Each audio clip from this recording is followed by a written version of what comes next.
నమస్కారం. ఈరోజు మనం శ్రీ విద్య గురించి మాట్లాడుకుందాం. శ్రీ సమవేద షణ్ముఖ శర్మ గారి అద్భుతమైన ప్రవచనాల స్ఫూర్తితో శ్రీ విద్య వెనుక దాగి ఉన్న సైన్స్, దాని ఫిలాసఫీ ఏంటో లోతుగా చూద్దాం. చాలామంది అనుకున్నట్టు ఇది కేవలం ఒక పూజా విధానం మాత్రమే కాదు. అస్సలు కాదు. ఇది ఈ విశ్వానికి, మన శరీరానికి మధ్య ఉన్న ఒక రహస్య సంబంధాన్ని, ఒక సీక్రెట్ కనెక్షన్ని విప్పి చెప్పే ఒక గొప్ప శాస్త్రమన్నమాట. సరే, అసలు ప్రశ్న శ్రీవిద్య అంటే ఏంటి? చాలామందికి ఇది చాలా క్లిష్టమైన, ఏదో పండితులకు మాత్రమే తెలిసిన ఆరాధన అనే ఒక అభిప్రాయం ఉంటుంది. కాని నిజానికి అసలు విషయం అది కాదు. ఇది ఈ విశ్వం ఎలా పుట్టింది, మన ఉనికికి మూలమేంటి, ఇలాంటి పెద్ద పెద్ద ప్రశ్నలకు సమాధానం చెప్పే ఒక మాస్టర్ కీ లాంటిది. అయితే శ్రీవిద్య యొక్క మూలంలోకి వెళ్లాలంటే మనం ముందుగా ఆ దివ్య శక్తిని, అంటే అమ్మవారిని 4 విభిన్న స్థితుల్లో ఎలా చూడొచ్చో తెలుసుకోవాలి. ఇది చాలా ముఖ్యం.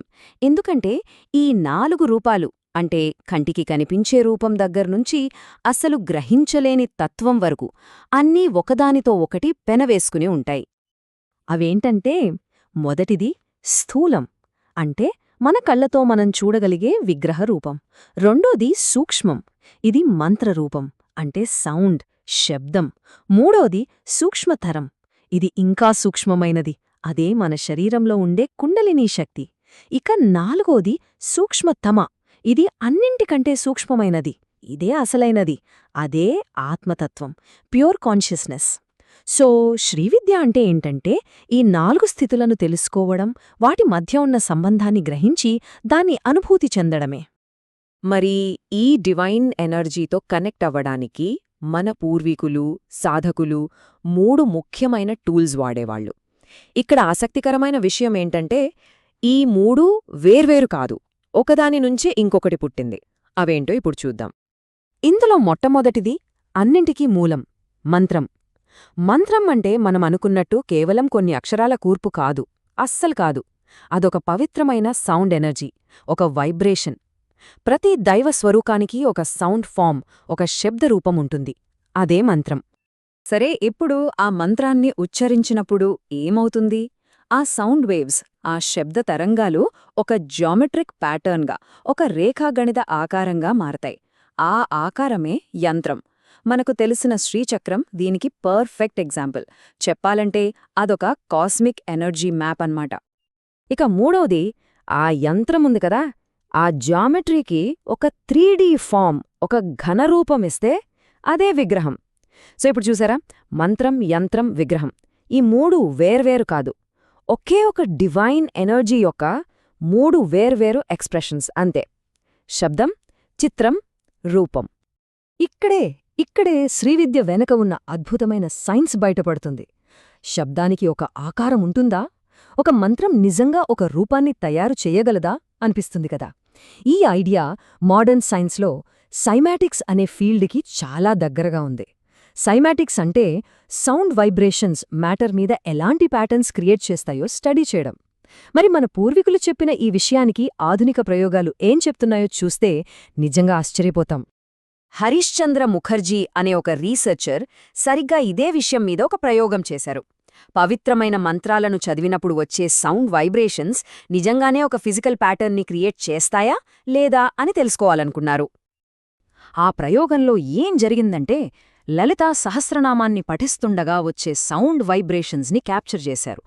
ఆశ్చర్యకరంగా ఆ వైబ్రేషన్స్ అన్నీ కలిసి ఖచ్చితంగా శ్రీచక్రం యొక్క జామెట్రిక్ ప్యాటర్న్గా ఏర్పడ్డాయి. అంటే శబ్దం ఒక ఆకారంగా మారింది. అంతటితో ఆగలేదు.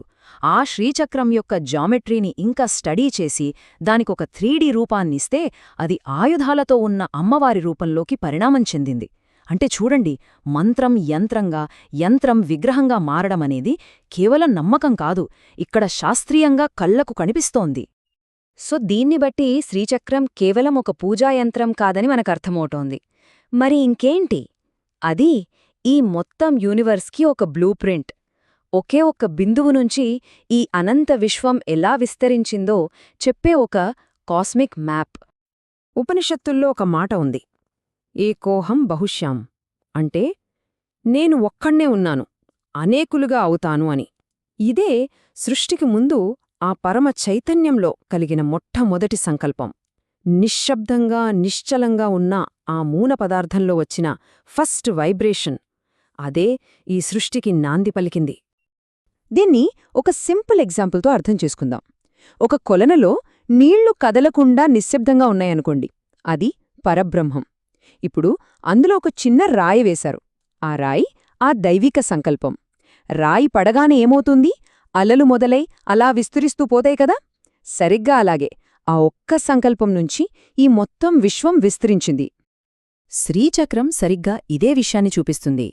మధ్యలో ఉండే ఆ బిందువు, ఆ మొదటి సంకల్పం, దాన్నుంచి పుట్టిన త్రికోణాలు, ఆ తర్వాతొచ్చే పద్మదళాలు, చివరగా బయటుండే చతురస్రం, ఇవన్నీ ఆ కాస్మిక్ రిపుల్స్ లాంటివి.